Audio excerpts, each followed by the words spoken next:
Hi, I'm Rachel, and this is my November reading wrap-up.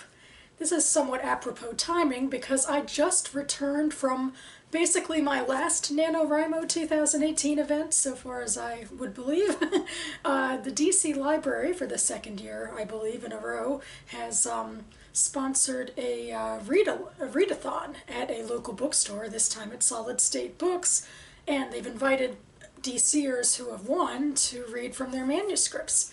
And so I went and I ran into people I'd seen around town at other Nano events, and I was social.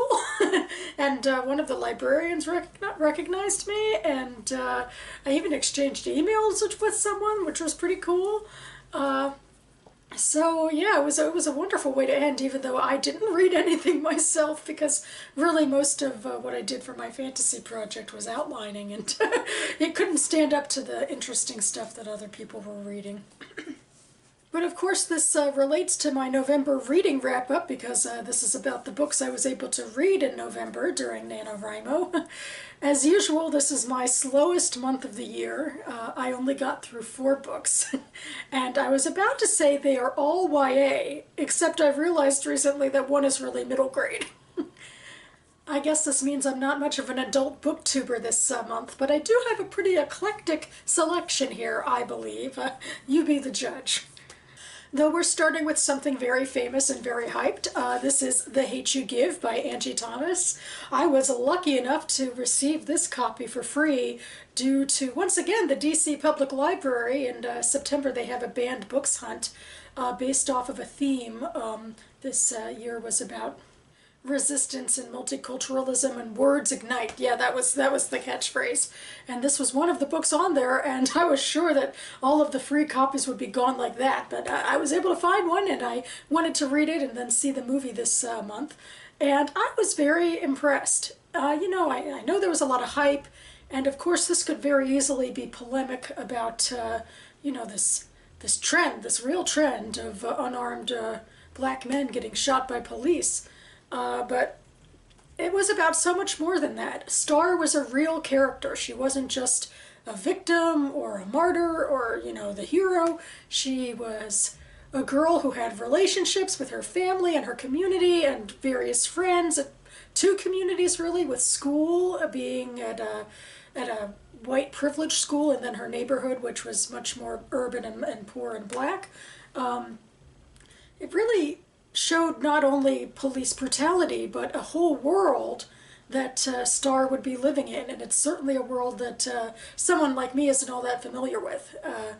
And so it was eye-opening. I thought all of the characters really were very fleshed out, and it really felt like a real community of people and not just a stand-in for talking about the police brutality. That was, you know, a big part of the story. The plot of the story was around the legal case about what happened, but there was so much more going on in Star's life about people in her life, and so I was very impressed. It, you know, it felt very real. The whole community came alive, and I think that's more important even than just talking about one thing. Next, I go from the serious to the utterly ridiculous with this book. This is The Second Mango by Shira Glassman. This is one of those books that I believe was published by a small press, and now she's self-publishing, I think. I had it on my TBR on Goodreads for years, ever since I think this copy came across my desk at work, and I read that it is about Jewish lesbians in a fantasy land, and I was like, I am on board. And it's felt especially apropos because my own fantasy novel is also a little bit of a bastardization, I guess to be mean about it, but inspired by, in a vague sense, Jewish history is a nicer way to be about it. I go in a rather different direction, but this one was ridiculous. It was about a princess, or queen really, who is in pain from losing a lover, and she enlists a female warrior undercover to help her get a sweetheart. And they end up going to this convent, and they're looking for a new sweetheart for her, but they end up getting embroiled in this quest.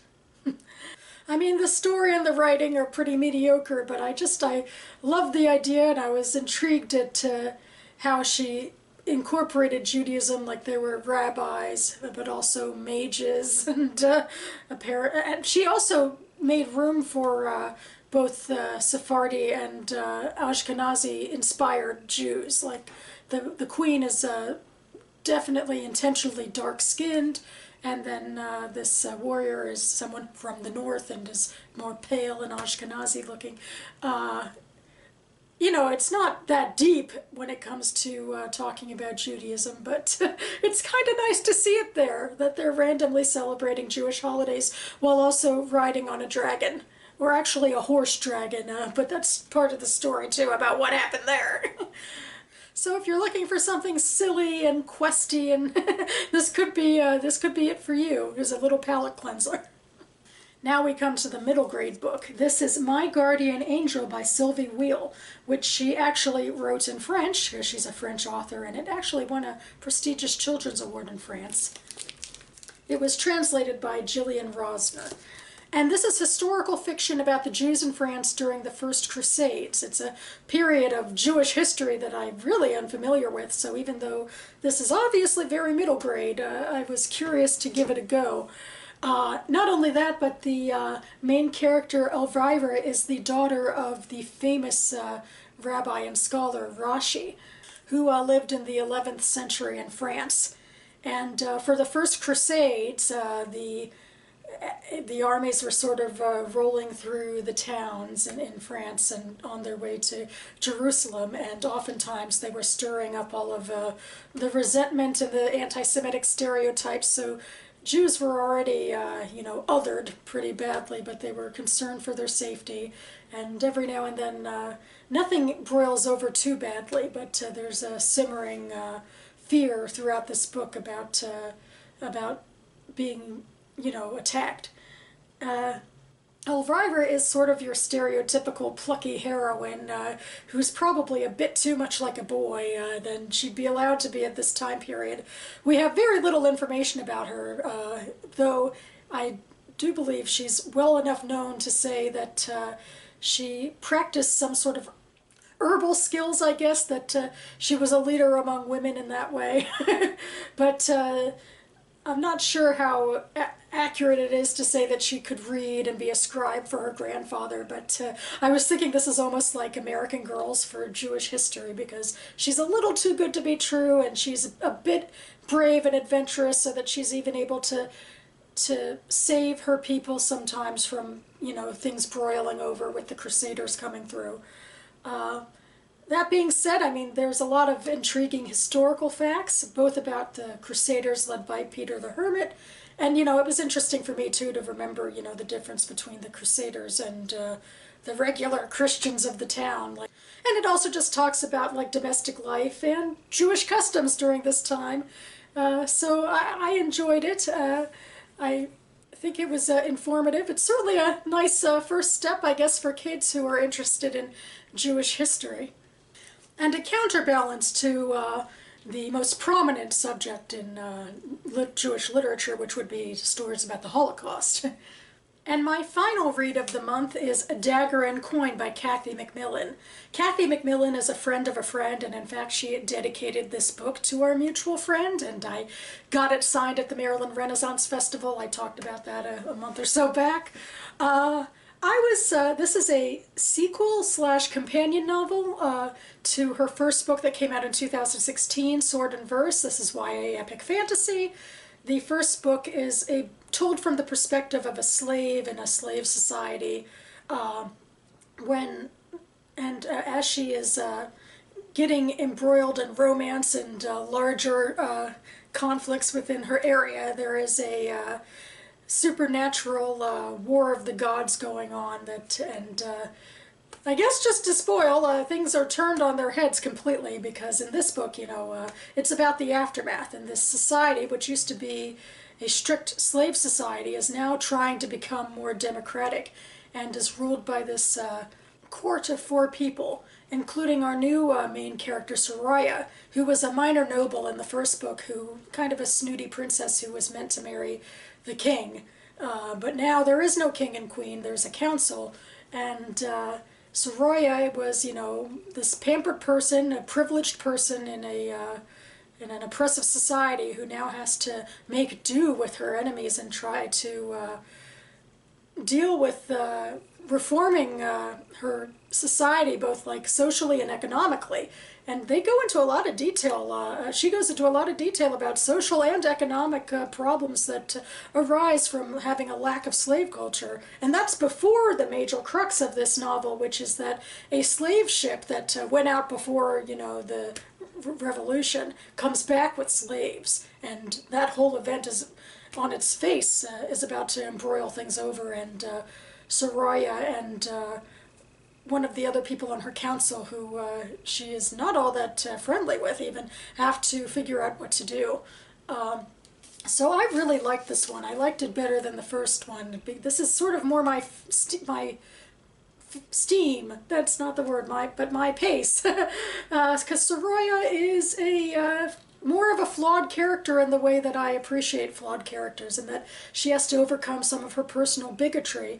But at the same time, she gives us a perspective of the fact that that not all people of this oppressive class are, you know, just, you know, evil incarnate, and that she has suffered herself, and that she's trying to do as best as she can, but is always coming across roadblocks, even in the form of her supposed allies. And just in general, I like the premise more rather than hurrah, revolution, into talking about now what? Because it's never all that clean.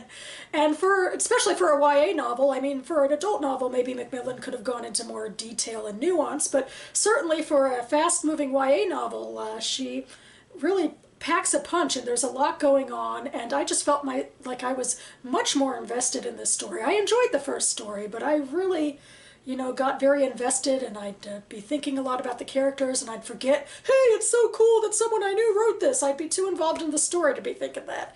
And yeah, I'm really glad she wrote this. I mean, I think it's intriguing because it is very fantasy light. The first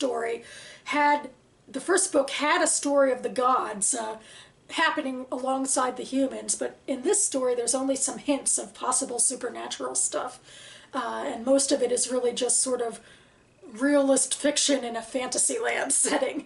But that's intriguing enough, I mean, to me, because I always am intrigued about what is fantasy, and is it okay to just, how okay is it to get away with just a different land. But there's enough fantastical elements in here, and we have the backstory with the rest of it that it fits. And really, it's always about the characters first and foremost to me, and so the characters in here really spoke to me a lot. And for YA epic fantasy fans, I'd recommend it, even without reading the first one, although I do think the first one would give you a nice amount of context. So that about covers it for me now. You can find links to my Goodreads reviews in my November 2018 literary newsletter, which I will link down below, and it also has other goodies like a book pick and book news that stood out to me and a book meme, all that fun stuff, and a TBR. So yeah, I'm excited to put November behind me. I know I feel like I've been a little slow this month so far, but I have all this other stuff I want to do, like reading updates and other videos to wrap out 2018, so I'll be back soon. Thanks so much for watching, everyone, and I'll see you next time.